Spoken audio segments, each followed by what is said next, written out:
Welcome to the Modern Classrooms Project podcast with Kareem Farah, Toni Rose Deannan, Kate Gaskell, and me, Zach Diamond. Each week, we bring you discussions with educators on how they use blended, self-paced, and mastery-based learning to better serve their students. We believe teachers learn best from each other, so this is our way of lifting up the voices of leaders and innovators in our community. This is the Modern Classrooms Project podcast. Hi, everyone. Welcome to episode 53. How exciting. My name is Toni Rose Deannan, and I am a program manager for Modern Classroom, a former middle school English teacher. So I implemented the model and an instructional coach. So I am joined today by Emily Dia. So funnily enough, Emily was one of my mentees, and I just absolutely loved working with her. And so it was such a nice surprise to be able to work with her full time with Modern Classroom. So hi, Emily. How are you? Hi, Toni Rose. I'm good. Thanks for having me on. And so our Unit 0 actually lasted 4 weeks. Wow, that's amazing. Yeah. And so a lot of people are like, oh my gosh, that's so long. What did you do for 4 weeks? Right. So like the first week was literally just like getting to know you. And we did all of that using the model. And so getting to know you activities. And then the second week, we talked about the 4-box notes that we were going to be using throughout the school year. We read a nonfiction text. We read a fictional text. And so it's just kind of a way for students to just start seeing how English was going to work out. And it, worked out really well with all of the interruptions that we had. And so by the time the 4 weeks was done, students were ready with the model. They kind of understand how it was going to go. They knew the pacing tracker. It was great for their families to see what they were doing. All the questions were answered. And then for Unit 1 to get started, they were ready. They're like, oh, I know that if I didn't master the first time, that's okay. Like I can have the time to redo it again. So just shifting that mindset and also telling my students, as far as grades are concerned, I really want you to focus on growth. I want you to focus on revising, and I want you to focus on how you've grown as a learner, as opposed to asking me, Ms. D, what's my grade for this one? And so that was a hard shift for students in the beginning of the school year. It was a hard shift for me as well. But I really, really, really wanted us to practice before we jumped into Unit 1. When teachers are, thinking about this, your Unit 1 could literally just be 1 to 2 lessons. I've talked to some teachers who only did 1 to 2 lessons, and that's okay. And that's just a way for them to introduce the model. And then they just jump right into it. Our students are so adaptable, right? They're able to just adapt to whatever change we throw at them. And so you could literally have just 2 lessons, introducing the model and introducing your class, and then go on to your content, which is fine. Or you could do 4 weeks like we did. Yeah. Draw it out, right? But also making sure that our tasks were meaningful. And it's not just busy work because it was the beginning of the school year. Right. That makes so much sense. What I love about that is it takes off most kids, and I did as a student, dreaded the first weeks of school because it was just a lot of teachers talking at me, and I didn't hardly ever remember what they were telling me, all those routines and procedures and expectations. And this way, it was a way that y'all framed it so that they were really engaging in that content and co-creating it sounds like, in some ways. So it's really beautiful. I love that idea.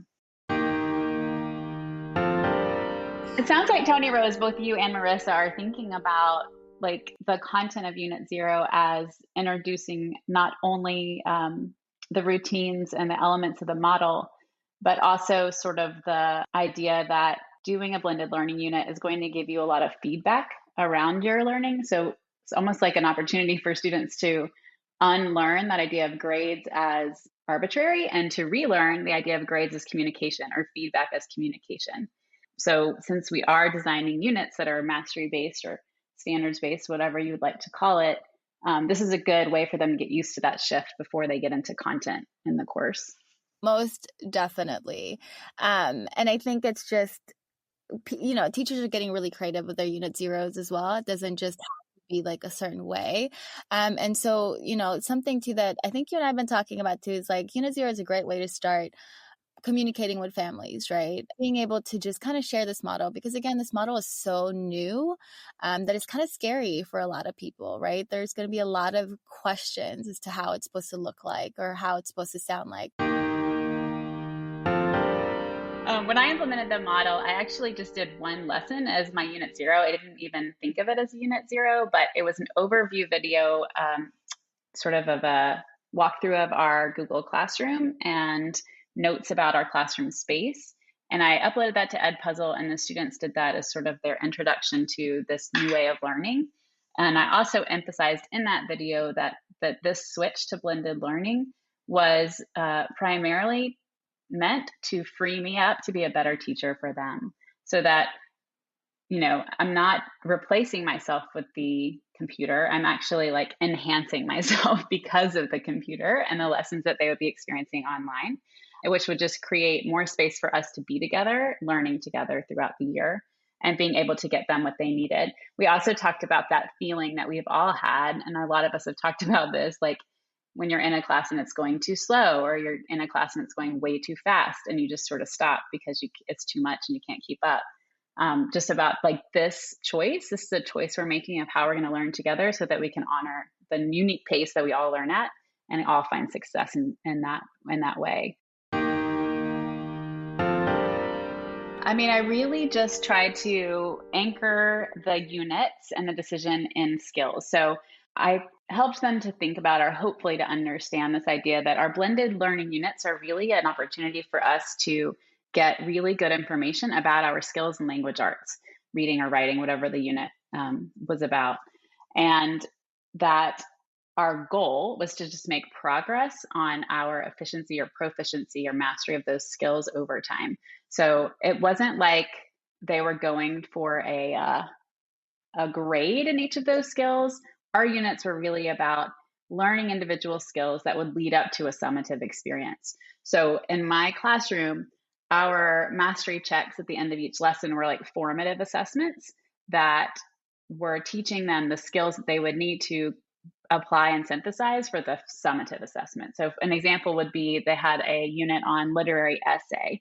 And so every lesson was a tiny skill that would allow them to write an effective literary essay in the very end. So they would submit a lead, and they would study what the effective qualities of a lead are. And then they would do some practice around that. And then they would submit a draft of a lead that they would get feedback on from me. And then they would know, okay, I got to revise this lead that I just got feedback on for my final essay, or this is good to go, and I can just tuck that away until I'm ready to do my final piece. So that was like one way that we thought about the purpose of the unit and how the lessons were like leading into this final summative experience. Yeah, it's a good way to just like chunk a much bigger assignment, right? It's easier for us as teachers to provide feedback when assignments are chunked that way. Oh my gosh, totally. Just to kind of wrap up, right, with Unit 0, you can include basically an introduction to the model. You can include some skills that you're going to be covering in class, the anchor skills for that year, and then even just reviewing skills that they learned previous year would be a good one. You could include like tech skills, so navigating your LMS, teach students how to navigate throughout the LMS and to be able to access and the different steps to how to access the lessons. And then, of course, you can have your video of creating your video of your classroom and just like, getting the students to be ready and prepared for your class using the model. Yeah. One thing I would add too that just hit my brain is like some fun community building, like play some games, play games that aren't related to your content area. Just play some games together. Yep. Just some community building, like silly, fun things to get that vibe the way you would hope it to be in your classroom community.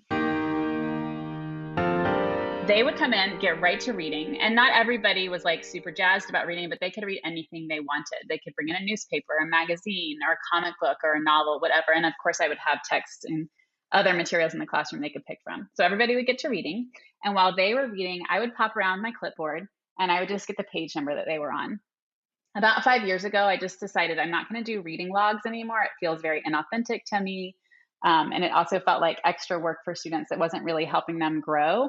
I wasn't able to figure out a routine that was like making time for them to study that data that like made it worth their while to keep the data. So I just kept the data, and that became like a power standard on my report card, which was maintains an independent reading life. So I just kept track of that, and I would come around, get their page number, watch where they were, and sort of track that over time on my own.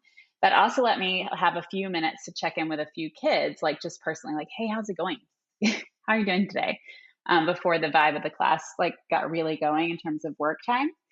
And then also it would give me time to prep a kid, like if I needed a kid to do something specific during unit work time that they were not expecting, I could use that 10 minutes to just give them a heads up before we started that. So that was my warm up. It's 10 minutes every day. It's such a good routine for us.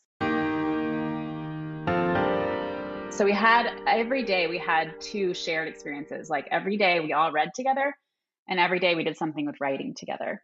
So that took about 15 minutes. And then the rest of the class, after warm-ups and that shared experience of writing, was what we called unit work time, is what I called it. And it was usually like 30 minutes. I taught 8th grade. And so most of them, at the beginning of the year, I would say my goal was 20 minutes of like really focused work time. By the end, they could do 45. Like they were just crushing it. Yeah, they were crushing it. It was amazing. But anyway, we would have unit work time. I think that one of the most sad things about being a teacher is that somehow along the way, we think and learn that you can't grade student work or respond to student work or give feedback to students during class. Like somewhere in our brain, right? We learned like, oh, you got to do that at night, or you got to do that over the weekend. And that's what for me was like so transformational about this model, was that I had nights and weekends again. Like I could look at their work in class, and we know that the research says the faster I can give them feedback on their work, the more likely they are going to revise and relearn and actually remember that, they're going to use that feedback to change their brain. And so anyway, that was a win-win. So I would spend probably about half of the unit work time looking at student work. And that was my thing when I first started implementing the model, was that I still wanted to talk, because it's what we're programmed to do. And then especially English teachers, right? Like I have so many stories that I want to share with my students. And it's really interesting too that you said that we were just programmed to give feedback and to grade things outside of the classroom. And I know that when I implemented this model, that was like my favorite piece, was that I was actually able to read what my students are writing and have those conversations to kind of gauge their understanding. And I don't have to wait until the next day or the next week to like have that conversation, right? To catch their misconceptions and the challenges. And it just, the model itself just like liberated me from being in front of the classroom the entire time and being like this gatekeeper of knowledge, which I should not have been. I mean, I really like what you said, right? If you're like, okay, do a time limit even, like do it for a week, see what works, because you'll be able to tweak it every single day. I mean, that's definitely what I did with my practice with implementing Modern Classroom, is like, oh, this worked out really well, this didn't work out. And I know when I first started out with the model, there was a lot of bottlenecking, right? Like of students just like raising hands and like, oh, I'm done with the mastery check. And like, it was a lot of interruptions, and I felt like I was running around, right? And I'm just like, what is happening? This is too much. But then the more that we did it, the more changes you'll be able to implement. And then, of course, having that conversation with students too, because this is their learning environment, right? Like I'm also learning from them, and I don't want to take that away. So they're part of that process of making the decisions of like, oh, this didn't work out. And I think like you also talked about the strategy of the whiteboard, and sometimes we forget, right? We forget about that whiteboard. You could just have students check off where they are, or just like say like, hey, I need a conference whenever you get a chance. And so they're not approaching you, they're not raising their hand, but you already have a list, and you see that list and you can just go down that list. And so that was, I mean, I do want to say, and I always tell my mentees this, is that like when you first start out with a model, it's a lot of work. It's a lot of work because you do really need to backwards plan, and you need to be able to have some lessons already prepared so that students can continue to move forward. But again, we appreciate everything that you do. Thank you so much for being part of our family. Thank you so much. And I am grateful for you. All right. Thank you. Thanks for listening, everybody. Thank you so much for listening. You can find links to topics and tools we discussed in our show notes for this episode. And remember, you can learn more about our work at www.modernclassrooms.org, and you can learn the essentials of our model through our free course at learn.modernclassrooms.org. You can follow us on Twitter, Facebook, and Instagram at modernclassproj, that's Proj. We are so appreciative of all you do for students and schools. Have a great week, and we'll be back next Sunday with another episode of the Modern Classrooms Project podcast.